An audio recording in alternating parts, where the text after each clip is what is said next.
Hello बच्चों, नमस्कार। मैं सुनील आपका स्वागत करता हूं भीम क्लासेज 92 में। पिछली कक्षा में हमने यूरोप में राष्ट्रवाद का उदय पढ़ा था। यूरोप में राष्ट्रवाद का उदय हमने उसमें देखा था। एक अंतिम जो टॉपिक था हमारा, बाल्कन समस्या।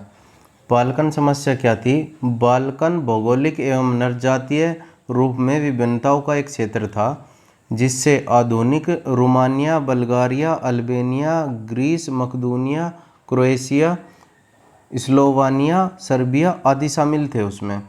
और इस क्षेत्र में रहने वाले जो यूरोपीय शक्ति थी, इनके बीच क्षेत्र पर कब्जा जमाने के लिए यूरोपीय शक्तियों के मध्य जबरदस्त प्रतिस्पर्धा रही, जिसमें यह समस्या गहराती चली गई और जिस कारण से यहाँ विभिन्न युद्ध हुए, जिसके परिणाम स्वरूप प्रथम विश्व युद्ध हमें आगे चल के देखने को मिला।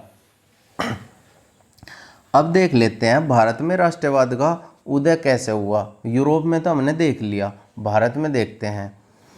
भारत में राष्ट्रवाद का उदय यूरोपियन राष्ट्रवाद के साथ हुआ।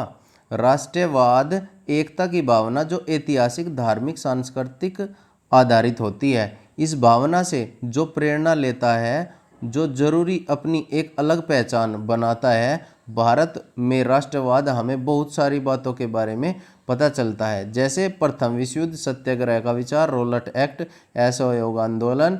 इसके साथ भारत में राष्ट्रवाद से बहुत सारी चीज़ें जुड़ी हुई है। भारत के राष्ट्रवाद से हमें काफ़ी कुछ पता चलता है। राष्ट्रवाद हमने पिछली कक्षा में पढ़ा था। राष्ट्रवाद होता क्या है? राष्ट्रवाद होता है अपने देश के प्रति प्रेम, यानी अपने देश को अन्य सभी चीज़ों से सर्वश्रेष्ठ समझना, अपने देश को प्रेम करना, ये होता है राष्ट्रवाद। भारत में राष्ट्रवाद की शुरुआत कैसे हुई? भारत में कई वर्षों से असंतोष चले आ रहे थे। प्राचीन काल से ही राष्ट्रवाद जीवित रहा। भारत में राष्ट्रवाद की शुरुआत 19वीं शताब्दी से शुरू हुई। ब्रिटिश साम्राज्य की नीतियाँ, उनकी चुनौतियों से भारत में राष्ट्र के रूप में सोचना शुरू किया। इसकी आधारशिला ब्रिटिश शासन से शुरू हुई। ब्रिटिश शासन जो भारत में आया, उन्होंने भारतीयों के साथ में काफ़ी ज़्यादा अत्याचार किया और उन अत्याचारों के खिलाफ जब विद्रोह हुए तो उन्हीं से भारतीयों में राष्ट्रवाद आया। देखिए कैसा है। सबसे पहले है 1857 की क्रांति या प्रथम विद्रोह, या इसको सैनिक विद्रोह भी कहते हैं। 1857 में जो भारतीय सैनिक थे, उन्होंने अंग्रेजों के खिलाफ विद्रोह किया। उसी को ही 1857 की क्रांति कहते हैं। प्रेस और समाचार पत्र राष्ट्रवाद का कारण कैसे बने? देखिए कैसे बने। भारत में जब राजा राम मोहन राय थे, उन्होंने राष्ट्र के प्रेस की नींव रखी। उन्होंने बंगाली भाषा में संवाद, कौमुदी, फारसी, मिरात उल अकबर जैसे लोगों की आवाज़ बने। ईश्वर चंद्र विद्यासागर ने साप्ताहिक पत्र सोमप्रकाश शुरू किया, जिसने राष्ट्रवाद की भावना जागृत करके अलावा अमृत बाजार पत्रिका, केसरी हिंद, मराठा आदि समाचार पत्रों में ब्रिटिश स्कूल की नीतियों की आलोचना करे और राष्ट्रवाद की भावना जागृत किया। ब्रिटिश जो रूल थे, उनको समाचार पत्रों के द्वारा, प्रेस के द्वारा, समाचार पत्रों में, पत्रिकाओं में, बुक्स में छापना शुरू किया। तो और कुछ जो भी लोग थे, राइटर लोग थे, उनकी बातें अपने समाचार पत्र में छापनी शुरू की। लोगों ने उनको पढ़ा और जिससे उनमें राष्ट्र प्रेम की भावना जागृत हुई। दूसरा है पाश्चात्य शिक्षा और संस्कृति। पाश्चात्य शिक्षा संस्कृति से राष्ट्रवाद का उदय कैसे हुआ? देखो, एक तो जो इंडियन कल्चर था उसकी आलोचना करी इन्होंने, अंग्रेजों ने। जो हमारी शिक्षा नीति थी, हमारी जो शैक्षिक नीति थी, उसकी जोर शोर से आलोचना करी। दूसरी, जो पाश्चात्य शिक्षा है उसको बढ़ावा दिया। पाश्चात्य शिक्षा से बढ़ावा जो दिया, एक तो हमारी संस्कृति की आलोचना करी और पाश्चात्य शिक्षा को बढ़ावा दिया। संस्कृति की आलोचना की, इससे भी राष्ट्रवाद की भावना जागृत हुई। और पाश्चात्य शिक्षा का लाभ कैसे मिला? देखिए, पहले जो है हमारे देश में अंग्रेजी तो पढ़ाई नहीं जाती थी, और भारत है विभिन्न भाषाओं, विभिन्न जातियों और विभिन्न धर्मों का देश। उसमें विभिन्न पूरे देश में अलग अलग भाषाएं, अलग अलग देश है, तो उनमें कम्युनिकेट करने में प्रॉब्लम होती थी। आगे चल के इंग्लिश ऐसी भाषा बनी, जैसे हम यहाँ उत्तर प्रदेश में रहते हैं, हम हिंदी बोलते हैं, और बांग्लादेश में बंगाली बोलते हैं, कश्मीर में कश्मीरी बोलते हैं। अलग अलग क्षेत्र में ऐसे ही जितने भी अलग है, तमिलनाडु में तमिल बोलते हैं, अलग अलग क्षेत्र में के लोग अपनी अलग भाषाएं बोलते हैं, उनकी अलग मदर टंग है। लेकिन जब पूरे भारत में अंग्रेजों ने अंग्रेजी शिक्षा प्रचलित करी, उन्होंने तो अंग्रेजी शिक्षा पढ़ाना इसलिए प्रारंभ किया जिससे कि उन्हें जो लोग हैं वे करने वाले ऑफिसर्स मिल सके। लेकिन इससे फ़ायदा भारतीयों को ये मिला कि जब अंग्रेजी पढ़ने लगे तो ये अलग अलग क्षेत्र के जो लोग थे ये एक दूसरे की भाषा समझने लगे, एक दूसरे से कम्युनिकेट करने शुरू कर दिया इन्होंने, जो चाहे वो देश के किसी भी कोने का हो। आर्थिक नीतियाँ, अब देखते हैं हम आर्थिक नीतियाँ क्या थी। ब्रिटिश का पैसा इंग्लैंड के लिए जाने लगा, जो ब्रिटिश का पैसा था वो इंग्लैंड में जाने लगा। ईडी वाचा के अनुसार, ईडी वाचा थे एक, उन्होंने भारतीय अर्थव्यवस्था इस तरह से चरमा गई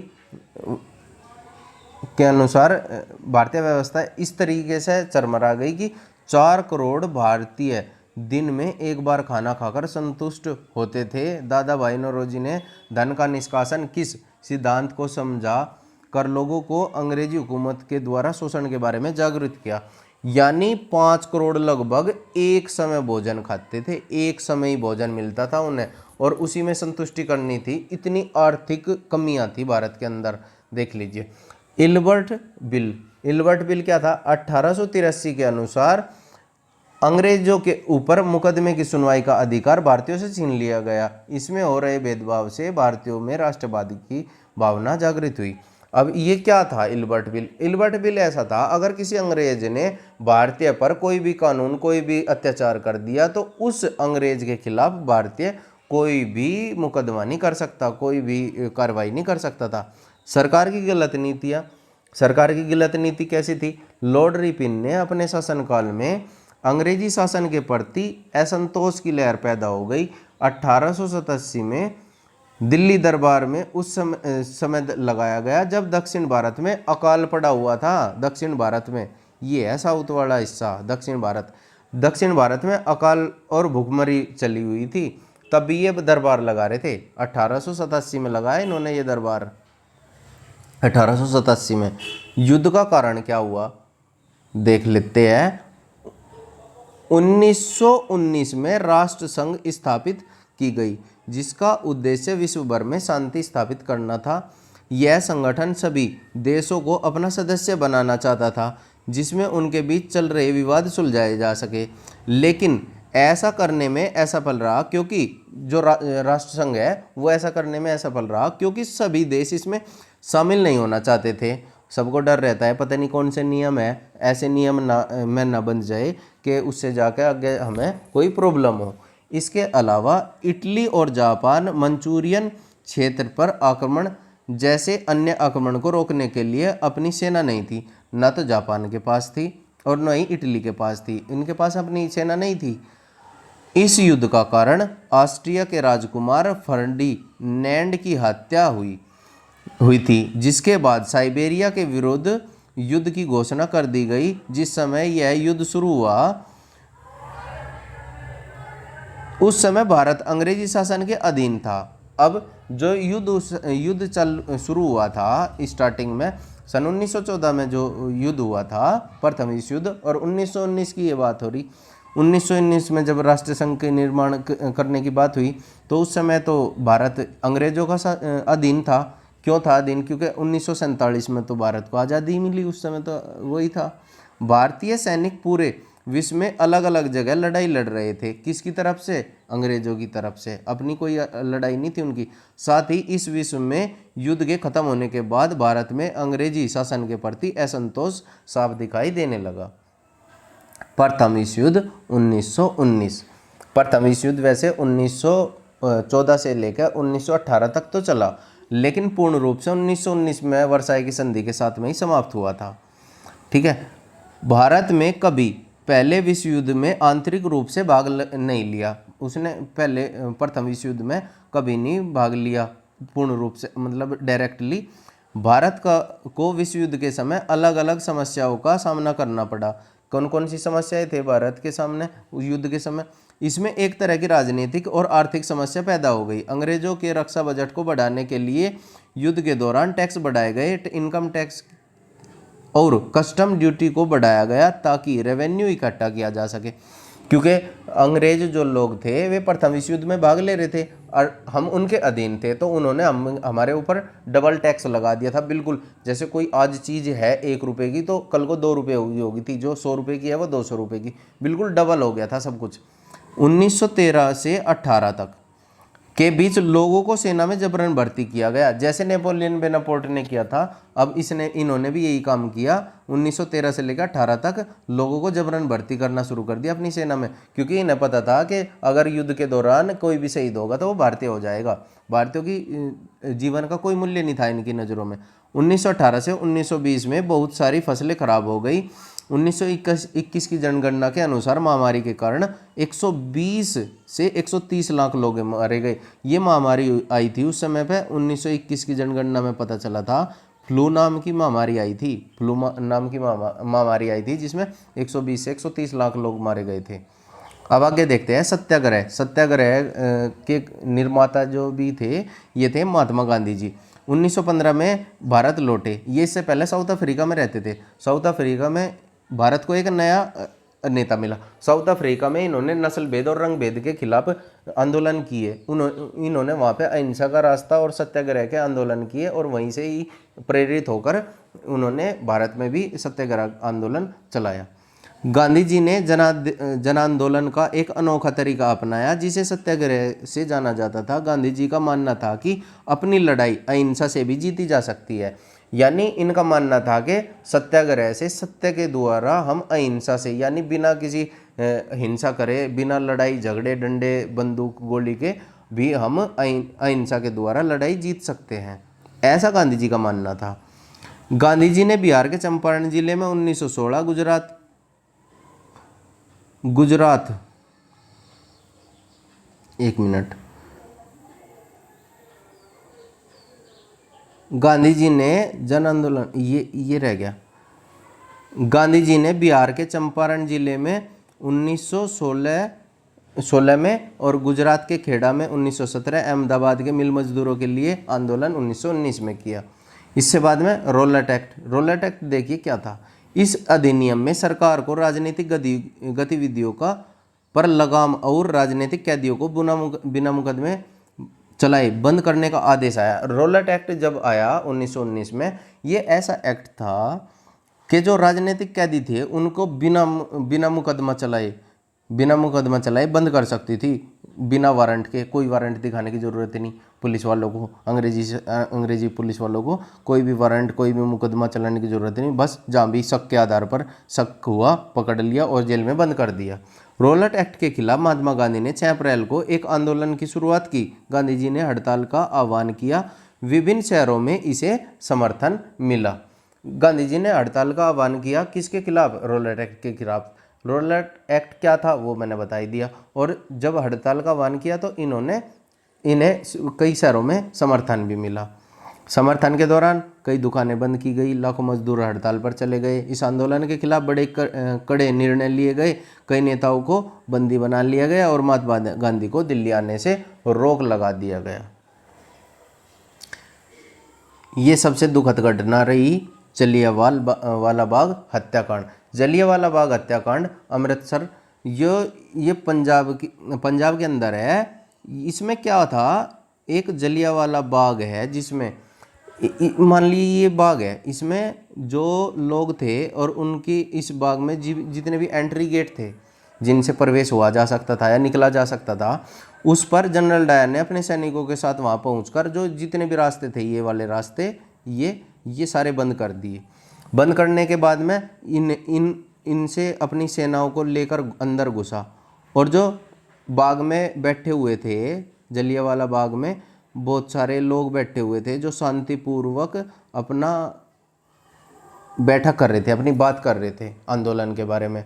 उन पर जाकर इसमें औरतें, बच्चे और व्यक्ति, पूरे बूढ़े बुजुर्ग भी थे, इन्होंने जाकर इन पर निहत्थे लोगों पर गोली चला दी। किसने? जनरल डायर और उनकी सैनिकों ने। बाहर निकलने के बंद कर दिए और इसके बाद लगातार गोलियां चला दी। इसमें बहुत सारे लोग मारे गए। खबर आग की तरह फैल गई और लोगों ने पुलिस से मोर्चा लेने सरकारी इमारतों पर हमला करने लगे।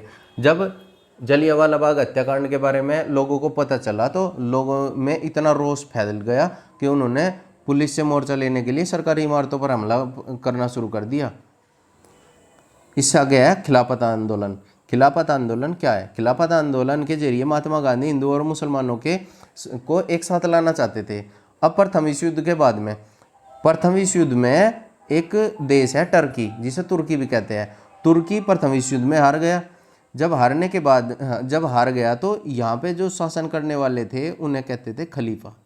क्या कहा जाता था? खलीफा। खलीफा को मुस्लिम अपना धर्म गुरु मानते हैं। धर्म गुरु काफ़ी ज़्यादा सम्मान करते हैं। सभी ईश्वर का प्रतिनिधि मानते हैं। जैसे ईश्वर के पैगंबर को मानते हैं, ऐसे ही खलीफाओं को माना जाता है। तो तुर्की में खलीफाओं का शासन था। जब इन खलीफाओं की तुर्की में हार हो गई तो मुस्लिमों को ये डर था कि जो खलीफा है तुर्की के मुसलमान, उन पर अत्याचार करा जाएगा क्योंकि वे हार गए हैं, और उनसे ऐसी मांग करी जाएगी जिससे मुसलमानों को आगे चल के दिक्कत होगी, जैसे उन्हें आर्थिक, सामाजिक और धार्मिक संकट आएगा। इस वजह से भारत में भी खिलाफत आंदोलन करा गया। भारत में खिलाफत आंदोलन क्यों किया गया? क्योंकि भारत जो ब्रिटिश है, ब्रिटिश का शासन केवल भारत में ही नहीं था, ये प्रथम विश्व युद्ध में भी ले रहा था और जगह जगह इनका शासन था। खिलाफत आंदोलन के नेतृत्व करता शौकत अली और मोहम्मद अली ने किया था। इनका नेतृत्व किया शौकत अली और मोहम्मद अली, ये दोनों भाई थे। खिलाफत के समर्थन में गांधी जी ने स्वराज के लिए असहयोग आंदोलन शुरू करने के लिए राजी कर लिया। अब इसमें इन्होंने कैसे राजी करा? जो शौकत अली है, ये दोनों भाई है, वे तो असहयोग आंदोलन में इनका साथ देंगे, और गांधी जी के जो फॉलोअर हैं वे खिलाफत आंदोलन में इनका साथ देंगे, हिंदुओं का, यानी हिंदू मुस्लिमों को एक साथ एक छत्र छाया में लाने के लिए, असहयोग आंदोलन को पूर्ण करने के लिए। खिलाफत के समर्थन में बॉम्बे में एक खिलाफत कमेटी बनाई गई। अब इसके बाद आया असहयोग आंदोलन। जब इसमें खिलाफत आंदोलन में इन्होंने इसका साथ दे दिया तो असहयोग आंदोलन में देखिए क्या होता है। 1909 में स्वराज पुस्तक में लिखा भारत में अंग्रेजी राज इसलिए स्थापित हो पाया क्योंकि भारत के लोगों ने उनका साथ दिया। गांधी जी का मानना था कि अगर भारतीय लोग अंग्रेजों का सहयोग करना बंद कर दे तो उनके पास भारत छोड़ने के अलावा कोई रास्ता नहीं होगा। यानी देखो, अंग्रेज जो आए यहाँ पे वे शासन करते थे, लेकिन शासन तो करते थे, जो जितने भी सेना में हो, पुलिस में हो, या फिर कोई भी ऑफिस में हो, जितने भी वर्कर थे वे सभी भारतीय थे। वे तो केवल शासन करते थे। जो उच्च अधिकारी थे वे अंग्रेज होते थे, और जो नीचे कार्यकर्ता थे जितने भी, वे सब हिंदुस्तानी थे, इंडियन ही थे। तो गांधी का मानना ये था अगर ये इंडियन इनका सहयोग करना बंद कर दे तो इनको कोई रास्ता नहीं मिलेगा। सारे अंग्रेज तो यहाँ ला नहीं सकते ये विदेश से, अगर ऐसा योग करना शुरू कर दे तो ये परेशान होकर अपने आप वापस चले जाएंगे। ऐसा योग आंदोलन के कुछ प्रस्ताव थे। सबसे पहले अंग्रेजी सरकार द्वारा दी गई उपाधियों को वापस करना। अंग्रेजों ने जो भी उपाधियाँ दी थी इंडियंस को, वे उपाधि लौटा देने। जैसे रविंद्रनाथ टैगोर ने और ने भी अपनी उपाधियाँ लौटा दी थी। हमारे यहाँ भी जैसे बहुत सारी उपाधियाँ दी जाती है, जैसे भारत रत्न हो गया, पद्म श्री, पद्म विभूषण, अशोक चक्र, बहुत सारे वीरता पुरस्कार दिए जाते हैं। इसी तरह से कैसे अंग्रेज भी उपाधियाँ देते थे इंडियंस को, वे उपाधियों को वापस करने के लिए कहा गया था। सिविल सर्विस, सेना, पुलिस, कोर्ट, लेजिस्लेटिव काउंसिलिंग का बहिष्कार करना, ये कार्य करने के लिए कहा गया। विदेशी सामानों का बहिष्कार किया गया। विदेशी कपड़ों की होली जलाई गई। आदिवासियों का आंदोलन हिंसक हो गया। अब ये आदिवासियों का आंदोलन कैसे हिंसक हो गया? देखो, आदिवासियों का जो नेता था वो था राजू अपने आप को ये सोचता था कि अंग्रेज जो हैं अंग्रेजों को भगाने के लिए, अंग्रेजों से स्वतंत्रता प्राप्त करने के लिए अहिंसा का मार्ग ठीक नहीं है, उनके साथ में लड़ाई करना पड़ेगा, उनके साथ में लोहा लेना पड़ेगा, हिंसा करनी पड़ेगी, तब जाके उनसे क्या होगा, आज़ादी मिल पाएगी। विद्रोहियों ने पुलिस स्टेशन पर हमला किया, जो राजू के विद्रोही थे उनके साथ में। 1924 में राजू को पकड़ लिया गया और उन्हें फांसी दी गई। ये भी एक कारण था। बागान, ये बागान है, बागान में काम कर रहे श्रमिकों के लिए चारदीवारी से बाहर आना आज़ादी था। आज़ादी क्यों था? क्योंकि अंग्रेज जो लोग हैं, ये बागान में, बागान क्या, जो चाय वगैरह की खेती थी, चाय कॉफ़ी की खेती, उनमें बंधुआ मजदूर रखते थे, वे ऐसे रखते थे, इन चार दीवारियों के अंदर ही रखते थे, उनके कोई अधिकार नहीं होते थे, वे अपनी मर्जी से ना बाहर आ सकते थे ना जा सकते थे, इन पर कड़ी निगरानी रखी जाती थी अंग्रेजों की। तो उस चार दीवारी से बाहर आना ही उनके लिए आज़ादी था। 1859 में अंतर्देशीय उत्प्रवास अधिनियम, जिसमें बागानों में काम करने वाले श्रमिकों को बाहर जाना मना था। ये ऐसा अधिनियम था जिसमें जो ये थे बागान में कार्य करने वाले लोगों को, उनको बाहर जाने से मना था, उन्हें एक चार दीवारी के अंदर रखा जाता था। अगला है हमारा सविनय अवज्ञा आंदोलन। सविनय अवज्ञा आंदोलन क्या है हमारा? सविनय अवज्ञा आंदोलन जो असहयोग आंदोलन है, असहयोग आंदोलन के बाद में आया सविनय अवज्ञा आंदोलन। असहयोग आंदोलन तो ये था कि हम अंग्रेजों का सहयोग नहीं करेंगे, लेकिन सविनय अवज्ञा आंदोलन में इन्होंने, इंडियंस ने, जो अंग्रेजों की शासन थी, अंग्रेजों की नीतियाँ थी, उनकी विरोध भी करना, उन कानूनों को तोड़ने के भी प्रयास किया। फरवरी 1921 में गांधी ने असहयोग आंदोलन वापस लेने की घोषणा की। लेने की घोषणा क्यों करी? क्योंकि देखिए, राजू को फांसी दे दी गई, और ये जो है, ये आंदोलन इसने हिंसात्मक रूप ले लिया। अंग्रेजों ने जगह जगह लोगों को पकड़कर मारना, पीटना, फांसी देना ऐसे शुरू कर दिया, बहुत ज़्यादा क्रूरता अपनाई। अब जब ज़्यादा लड़ाई झगड़े बढ़ गए, तो इस वजह से जब गांधी को लगा कि ये ज़्यादा अच्छा नहीं हो रहा, तो इस वजह से इन्होंने अपना असहयोग आंदोलन वापस ले लिया। CR दास और जवाहरलाल नेहरू ने स्वराज पार्टी का गठन किया। अब इन्होंने स्वराज पार्टी का गठन क्यों किया? स्वराज पार्टी का गठन इन्होंने इसलिए किया कि जो आंदोलन है, इनसे कुछ रिजल्ट तो निकल नहीं रहा था, तो स्वराज पार्टी के द्वारा ये जाना चाहते थे उनकी परिषद में। जैसे हमारे यहाँ लोकसभा, विधानसभा, विधान परिषद होती हैं, ऐसे ही ये भी उनकी वहाँ पे जाना चाहते थे, संसद में। आगे 1920 के बाद राजनीति को दिशा देने के कारण आर्थिक मंदी, 1930 के बाद कृषि उत्पादों को में गिरावट आई, जिसमें उसकी कीमत में भी गिरावट आई। अब आर्थिक मंदी क्यों आई? देखिए, जब 1914 से लेकर 1918 तक डायरेक्ट युद्ध हुआ था। युद्ध होने के साथ में यूरोप के जितनी भी कंट्रियाँ थी, वे तो प्रथम विश्व युद्ध में थी। उनके जो औद्योगिक धंधे थे वे सब ठप हो रखे थे। जो कृषि संसाधन थे, कृषि का कार्य बिल्कुल बंद हो चुका था उस समय। तो भारतीय लोगों के उद्योग धंधे चल रहे थे। इन्होंने वहाँ पे अपनी वस्तुओं को निर्यात करा और अच्छा खासा मुनाफा कमाया। लेकिन जब 1819 से बाद में, पूर्ण रूप से तो 19 में ही खत्म हुआ था, जब 18 से बाद में द्वितीय विश्व युद्ध खत्म हो गया, तो यूरोपीय कंट्रियों ने अपने आप उद्योग करना शुरू कर दिया और कृषि करना शुरू कर दिया। तो वस्तुओं की मांग विदेशी बाजार में ख़त्म होगी। जब ख़त्म होगी तो यहाँ पे वस्तुएं बचने लगी और उनकी मांग में गिरावट आई। जब मांग में गिरावट आई तो उनकी कीमत में भी गिरावट आई। नेक्स्ट हमारा साइमन कमीशन। यह आयोग 1928 में भारत आया। कांग्रेस ने इस आयोग का विरोध किया। विरोध क्यों किया? क्योंकि इसमें एक भी भारतीय शामिल नहीं था। अब जब भारतीय शामिल नहीं था तो इसमें अब क्या पता उन्होंने क्या कर दिया। जवाहरलाल नेहरू के नेतृत्व में 19 दिसंबर 1929 में लाहौर में कांग्रेस ने पूर्ण स्वराज की मांग करी। अब यहाँ पे इन्होंने पूर्ण स्वराज की मांग कर ली। अब इन्होंने कोई शर्तें नहीं रखी कि ऐसा शासन होना चाहिए उनका, अंग्रेजों का ये नहीं होना चाहिए, नहीं होना चाहिए। इन्होंने कह दिया कि हमें पूर्ण स्वराज चाहिए, पूर्ण स्वतंत्रता चाहिए। नमक और सविनय अवज्ञा आंदोलन। अब देखिए क्या है नमक का आंदोलन और सविनय अवज्ञा आंदोलन। 31 जनवरी 1930 को गांधी जी ने लॉर्ड इरविन को खत लिखा। खत में उन्होंने 11 मांगों का जिक्र किया। गांधी जी ने इन मांगों के चलते अपने आप को समाज से जोड़ने की कोशिश की थी, क्योंकि किसानों से लेकर उद्योगपतियों का जिक्र था। किसानों की भी बात करी गई और उद्योगपतियों का भी। उन्होंने लिखा कि अगर 11 मार्च तक उनकी मांगें नहीं मानी गई तो सविनय अवज्ञा आंदोलन छेड़ देंगे। इरविन ने बातों को मानने से मना कर दिया और इसके फलस्वरूप उन्होंने अपने 78 वॉलंटियर के साथ नमक यात्रा शुरू की। किसने? गांधी जी ने कर दी। ये साबरमती आश्रम से 240 किलोमीटर दूर खत्म हुई।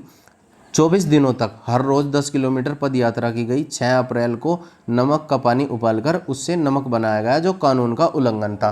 कानून का उल्लंघन क्यों था? क्योंकि इससे पहले नमक बनाने का कार्य अंग्रेजी सरकार करती थी। अंग्रेजी सरकार को हटाकर वहाँ पे उनके साथ में विरोध कर कर उसका उल्लंघन कर कर भारतीयों ने स्वयं नमक बनाने का कार्य किया। यहीं से सविनय अवज्ञा आंदोलन की नींव पड़ी। इस बार लोगों ने सिर्फ अंग्रेजों का समर्थन ही नहीं किया, बल्कि औपनिवेश कानूनों का उल्लंघन भी किया। इस आंदोलन को कुचलने के लिए क्रूरता का सहारा लिया गया और गांधी जी और नेहरू को गिरफ्तार कर लिया गया। गांधी जी ने आंदोलन वापस ले लिया, क्योंकि क्रूरता इतनी बढ़ गई थी। लोग मारे जाने लगे, लोगों को कई लाखों में हजारों में लोगों को बंदी बना लिया गया, कैद में डाल दिया गया। इस वजह से गांधी जी ने फिर से आंदोलन वापस ले लिया। मार्च 1931 में आंदोलन लेने के बाद में गांधी जी ने गोलमेज सम्मेलन में भाग लिया। भाग लेने के लिए लंदन गए। बातचीत बीच में ही टूट गई और वापस आना पड़ा। कांग्रेस को गैरकानूनी घोषित कर दिया गया। 1934 आते आते आंदोलन की गति मंदी पड़ गई। अब ये जो बीच में टूटी ना बात गोलमेज सम्मेलन में, ये आगे पढ़ेंगे हम वहाँ पे, क्योंकि डॉक्टर बी आर अम्बेडकर भी गए हुए थे। उनकी वजह से इनकी बातें टूट गई थी, क्योंकि उन्होंने ऐसी शर्तें रखी थी जो इनको मानना स्वीकार्य नहीं था। आगे देखते हैं लोगों ने आंदोलन को कैसे देखा। गुजरात के पाटीदार और राजस्थान के जाटों ने इसमें सक्रिय भूमिका निभाई। लोगों ने अच्छी भूमिका निभाई। संपन्न किसानों ने सविनय अवज्ञा आंदोलन का जमकर समर्थन किया, लेकिन 1931 में बिना फसल के दाम कम हुए इस आंदोलन को वापस ले लिया गया। गरीब किसान केवल लगान वापस नहीं चाहते थे। अमीर किसानों की नाराजगी के भय से कांग्रेस ने आंदोलन में भाग लिया। प्रथम विश्व युद्ध के बाद व्यापारियों ने भारी मुनाफा कमाया था। प्रथम विश्व युद्ध जब हुआ वो बताया था मैंने कि क्यों उन्होंने भारी मुनाफा कमाया। उग्रवादियों के हमले की आशंका और युवा कांग्रेस के बीच समाजवाद ने उन्हें आंदोलन में शामिल नहीं होने दिया। महिलाओं ने भी इसमें जमकर भाग लिया, नमक बनाया, शराब की दुकानों के बाहर धरना प्रदर्शन किया। सविनय अवज्ञा आंदोलन की सीमाएं, क्या सीमाएं थी सविनय अवज्ञा आंदोलन की? देखिए, दलितों ने इस सक्रिय आंदोलन में भाग नहीं लिया। क्यों नहीं लिया? देखिए, 1930 के बाद अछूतों का एक वर्ग अपने आप को दलित या उत्पीड़ित कहने लगा। अछूत जिसे समाज में मतलब छूने का भी अधिकार, छुआ भी नहीं जाता था, ये काफ़ी निम्न वर्ग के होते थे। इन्होंने अपने आप को दलित या उत्पीड़ित कहना शुरू कर दिया। डॉक्टर अंबेडकर ने 1930 में दलित वर्ग एसोसिएशन का निर्माण किया। 1932 में अंबेडकर और गांधी जी ने पूना पैक्ट पर हस्ताक्षर किए। मुसलमानों के बीच इसको लेकर खास उत्साह नहीं था। मुस्लिम लीग के नेता आरक्षित सीट चाहते थे। अब देखिए ये क्या था, जब गोलमेज सम्मेलन हुआ, गोलमेज सम्मेलन में डॉक्टर अंबेडकर भी गए और गांधी भी गए। डॉक्टर, यहाँ पे मान लो अंग्रेज बैठे हुए हैं, अंग्रेज व्यक्ति जो हैं गोलमेज सम्मेलन में। अब जब डॉक्टर अंबेडकर साहब ने उनसे अंग्रेजों से मांग करी अलग निर्वाचन क्षेत्र की जब बात मांग करी, तो उस टाइम पे गांधी ने उनका विरोध किया और इन्होंने ये बात मान ली अंग्रेजों ने। तब यहाँ पे आके गांधी जी इंडिया में आके उसमें आमरण अनशन पर बैठ गए। किसके विरोध में? अलग निर्वाचन क्षेत्र देने के लिए डॉक्टर अंबेडकर को। फिर समझौता हुआ आरक्षित सीट देने का। किसको? भारतीयों इनको दलितों को संसद में कुछ आरक्षित सीट दी गई और उस समझौते को पूना पैक्ट का जो हस्ताक्षर हुआ वो उसे कहा जाता है पूना पैक्ट का। ये काफ़ी इंपॉर्टेंट है, उसमें आ सकता है कई बार एग्जाम में कि पूना पैक्ट क्या था।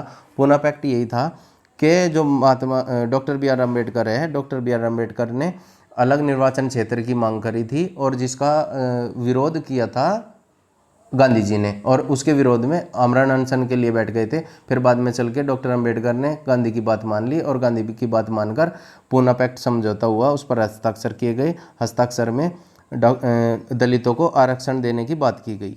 ये था भारत में राष्ट्रवाद का उदय। भारत में राष्ट्रवाद का उदय कैसे हुआ? शोषणकारी आर्थिक नीति, ये हमने पढ़ ली। प्रशासनिक एकीकरण, यातायात एवं संचारों के साधन का विकास।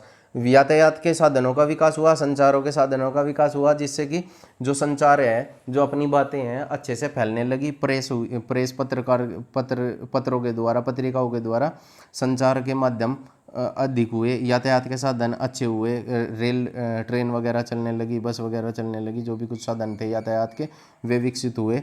तो इस वजह से बातें जो आंदोलन की जो वो था संचार प्रसार अच्छे से पहुंचने लगा। प्रेस एवं साहित्य की भूमिका भी अच्छी रही, प्रेस के द्वारा, समाचार पत्रों के द्वारा पहुंचने लगी। सामाजिक धार्मिक आंदोलन किए गए, जो भी धार्मिक कमियां थी, धार्मिक और जो सामाजिक कमियां थी, उनमें कुछ आंदोलन किए गए धार्मिक सुधार करने के लिए, जैसे सती प्रथा थी, बाल विवाह थे, इस तरीके के जो कमियां थी और जातीय भेदभाव थे, उनको दूर करने के लिए कुछ सामाजिक सुधार आंदोलन किए गए।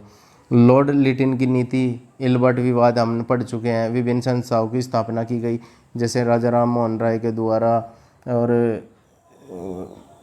दयानंद सरस्वती के द्वारा, विवेकानंद जी के द्वारा अलग अलग संस्थाओं की स्थापना करी गई। देख लेते हैं टाइमलाइन में। 1857 में भारतीय स्वतंत्रता संग्राम, प्रथम संग्राम या सैनिक विद्रोह भी इसी को कहा जाता है। 1867 में कलकत्ता में हिंदू मेला, इसके मुख्य आयोजक गणेंद्र नाथ ठाकुर, द्विजेंद्र ठाकुर, नारायण बसु और नवगोपाल मित्र थे। 1870 के दशक में बंकिम चंद्र चट्टोपाध्याय द्वारा वंदे मातरम की रचना की। आपने देखा होगा जैसे वंदे मातरम है, आज भी हम 26 जनवरी और 15 अगस्त के दिन जब कोई देशभक्ति के गीत गाते हैं तो काफ़ी ज़्यादा जोश उमड़ जाता है अपने देश के प्रति। ऐसी वंदे मातरम की रचना करी गई बंकिम चंद्र चट्टोपाध्याय के द्वारा, और ये जो वंदे मातरम का गीत है वो जगह जगह गाया जाने लगा। ऐसे ही 1875 में आर्य समाज की स्थापना की गई महर्षि दयानंद सरस्वती जी के द्वारा। इन्होंने भी एक पूरे समाज को, पूरे हिंदू सनातन समाज को एक जगह जोड़ने के लिए कार्य किया। जो महिलाओं के साथ में शोषण होता था, महिलाओं के लिए कार्य किया गया, और जो दलित वर्ग है, जो दबे कुचले वो है वर्ग है, उनको अपने साथ जोड़ने का कार्य किया। आनंद मठ का प्रकाशन किया गया, इससे लोगों में राष्ट्रवाद की भावना उत्पन्न हुई। 1885 में भारतीय राष्ट्रीय कांग्रेस की स्थापना हुई, जिसने आगे चलकर भारत की आज़ादी में काफ़ी महत्वपूर्ण भूमिका निभाई। एक है स्वदेशी आंदोलन। स्वदेशी आंदोलन में विदेशी वस्तुओं का बहिष्कार करना था। आगे था गदर आंदोलन, एक होम रूल आंदोलन। सन 1931 में भगत सिंह, राजगुरु और सुखदेव को जब फांसी दी गई, इन्होंने असेंबली में बम विस्फोट किया था। हालांकि उसमें किसी को चोट पहुंचाने की उनकी मंशा नहीं थी। इनका था कि जो अपनी बात है ये पूरी उसमें संसद तक पहुंचा सके, अंग्रेजों तक पहुंचा सके। मार्च 1942 में टोक्यो में रास बिहारी बोस भारतीय स्वतंत्रता लीग की स्थापना की, और अक्टूबर 1943 में सुभाष चंद्र बोस द्वारा आज़ाद हिंद फौज की स्थापना की गई। 1940 में जल सेना का विद्रोह हुआ। ऐसे ही सन 1947 में भारत स्वतंत्र बना, भारत को आज़ादी मिली। आज की कक्षा में जो भारत का राष्ट्रवाद था उसमें इतना ही। जो मेन पॉइंट थे, जो सबसे ज़्यादा इम्पोर्टेंट पॉइंट थे, हमने इस कक्षा में चर्चा की। इस कक्षा को देखने के लिए धन्यवाद। आगे की कक्षाओं को देखने के लिए आप हमारे चैनल को सब्सक्राइब कीजिए पीएम क्लासेज 92 को। और अगर कोई भी क्वेरी हो आप कमेंट बॉक्स में बताइए। धन्यवाद।